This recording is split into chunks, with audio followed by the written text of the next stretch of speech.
Ains and company were once more invited to the council chamber. After entering, they saw a single disgruntled dwarf while the others were brimming with positivity. The commander-in-chief also seemed quite at ease. In other words, everything had developed as he had hoped for. Ains smiled inside. Please accept our sincere apologies for making you come and go constantly. After our discussions, we have decided to proceed as your majesty wishes. To begin with, we will throw ourselves upon your majesty's compassion with regards to the matter of stationing of the forces. After that, we shall open diplomatic relations and begin trade with your majesty's nation. That said, the nature of the trade goods and the methods of the transaction will require further negotiation to work out the minute details. Naturally. In any event, I shall promptly furnish you with the fighting strength needed to retake the fortress and hinder any further Kugane invasion. I shall send a representative over to handle the finer points of international relationships in a few days, whereupon you may discuss the matter at length. Ains breathed a sigh of relief. He had to hand tasks like this which required relevant knowledge to Albedo. Fortunately, they had not insisted on hashing things out here. Then, there is the matter of your majesty's price for the recovery of the royal capital. The dispatch of our runesmiths to the sorceress kingdom. We shall pledge that to you. However, we would like to send a group of inspectors to the sorceress kingdom to see how our brethren are being treated, and to ensure their welfare. May we have your permission to do so? Of course. The sorceress kingdom will accept interviews from these inspectors. The dwarves looked much more relieved now. Did they intend to conduct a workplace inspection? Rather, it seemed more likely that they wanted to see if the sorceress kingdom was adhering to its side of the labor agreement between the two nations. Typically, labor contracts are never honored. However, I swear I won't let anyone end up like Hero-san. I'll need to draw up a contract with terms which the dwarves will respect, let the runesmiths focus on development and the like, among other things. Ains nodded to the dwarves and their concern for their colleagues. No, all this is thanks to the Kugane. This situation came about because they conquered the fortress. If they had not picked this time to attack the dwarven nation, events would not have unfolded so smoothly. Putting on recruitment shows for the runesmith would have taken a lot of time and resources. I almost feel sorry about exterminating the Kugane now. One good turn deserved another, after all.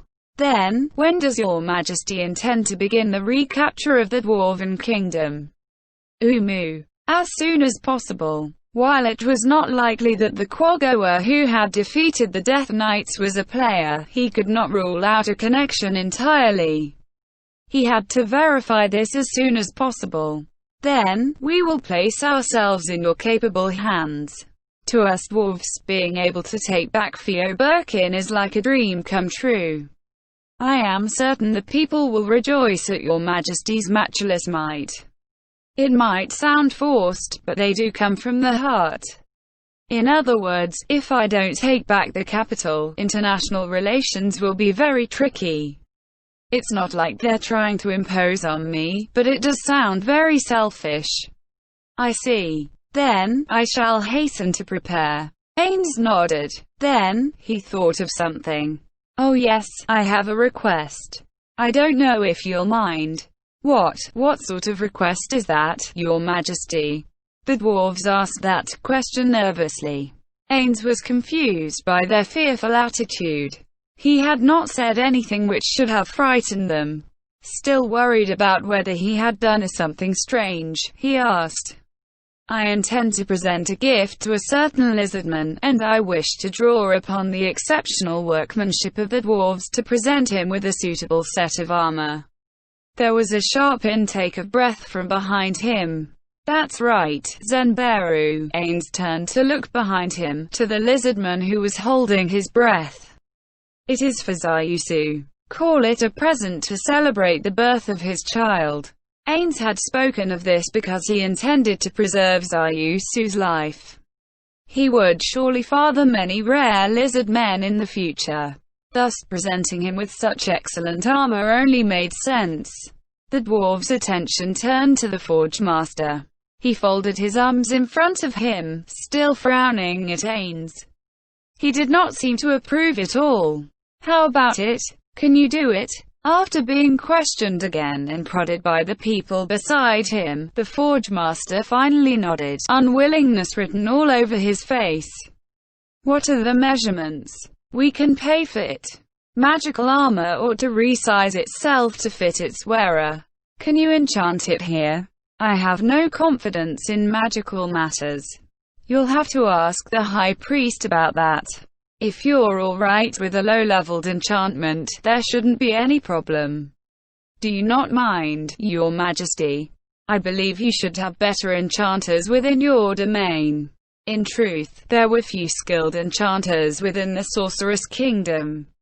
Enchanters were essentially specialized magic casters, and they were originally affiliated with the Magicians Guild. However, the Sorceress Kingdom's Magicians Guild was essentially disbanded. In addition, Nazarick used a different enchantment process, that of data crystals.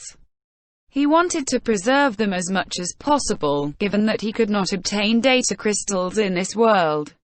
Naturally, nobody in Nazarick could perform the enchantments of this world. In other words, the Sorceress Kingdom had no ability to enchant magic items. That said, there was no need to let them know about it. If the need arises, all I have to do is reinforce the existing enchantment. In any event, I would like a suit of armor from this city. It will also serve as publicity for dwarven armor smithing. Ho! The Forge Master's eyes narrowed. It should be ready within a week. Really now? That would be wonderful. Until then, I shall be engaged in taking back the capital. Well, if the battle ends before it's complete, I might end up waiting around for it in this city. HMPH. Then I'll work on it faster. It was quite clear that he did not mean, "It would be a shame to keep you waiting." It was more like, "I'll finish it up quick so you don't take too long hanging around in this city." Why does he hate me so much? I should be a hero to this country, right? Or the liberator who reclaimed their royal capital, right? I don't recall doing anything to deserve such resentment. Is that it? Is he really just a stubborn old fool? Regarding the payment, like I said just now, there's no charge. That settles the price of that particular article. When I talk about payment, I'm referring to the fact that it is both a finished product and a sample. I need you to tell me how much it costs so I can estimate how much it takes to produce this sort of thing. I don't decide the prices. Oi, Merchant's Guild Master, you're in charge of that.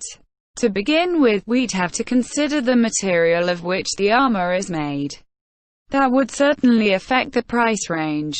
Ah, so it's like that, Ains replied, trying not to let it show in his attitude. So tell me, what's the highest grade metal in this city? If the names of one of the prismatic ores came up, Ains might well abandon his present negotiations and subjugate the dwarves by force. However, his worries were ill-founded. The metal of which they spoke was adamantite. Adamantite. Is there nothing harder than that here? No, even a slightly softer metal would do if it was a rarity in this mountain range. They could not answer that question either. There was a possibility that this was classified information and they could not speak openly of it to Ains. However, direct questioning would not help. Using charm magic to make them talk would leave the memories of being controlled, so if he could not eliminate them afterwards, it was not an option. Sadly, he had no other way to inquire further. Since Gondo did not know either, he could only pin his hopes on the more senior runemyths. As Ains concealed his disappointment, he produced an ingot from beneath his robes. Then, we shall supply the metal. Just tell me the processing fee. This was a level 45 metal. It was not particularly strong, but it was much stronger than adamantite. Zayusu's defensive abilities would soar if he wore a suit of armor made from this material. It would be enough to protect him from the vast majority of foes in this world. And this is, judging by the expression on the Forge Master's face as he examined the ingot, Ains was sure that this ore could not be excavated anywhere near here. Oh whoa. Ains shut his mouth just before he could say, worthless. After all, this was the raw material for a suit of armor he was giving to Zayusu. He could not say this sort of thing in front of the armorsmith who would be taking on the task. It's a serviceable metal. I have some weapons made of the same material. One moment, please. Ains rose and left the room before looking through his inventory. After some searching, he withdrew a strange one of the weapons in YGGDRASIL which had been designed for form over function shortsword. Then he returned to the room. Frightened by the fact that Ains was holding a shortsword, the dwarves shifted uneasily in their seats. Ains placed the shortsword on the table and slid it over. Fortunately, it stopped in front of the Forge Master. He did not pick up the short sword that slid before him, but instead studied it with a scary look on his face. It must have bothered him in some way. This one. Since it's a short sword, I don't know if you can use it as a reference for armor. How about it? Can you make it? For some reason, those words caused the Forge Master to flush red. I'll do it and show you. Sensing the powerful determination in the Forge Master's voice, Ains nodded.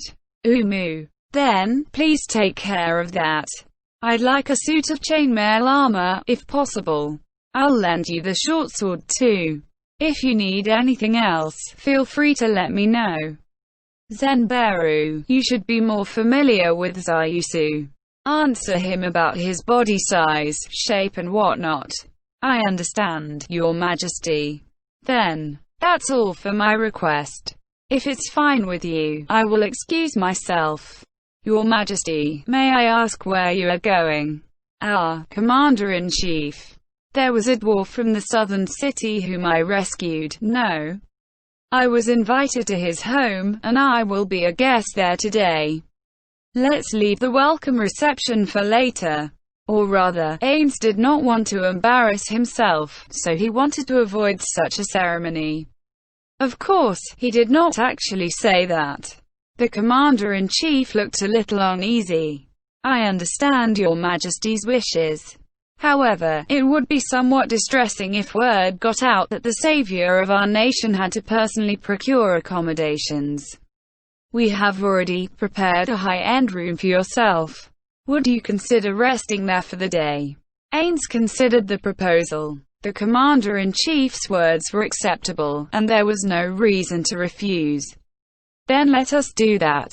I shall go visit Gondo the dwarf who brought me here and apologize for standing him up. I trust you won't try to hinder me any further.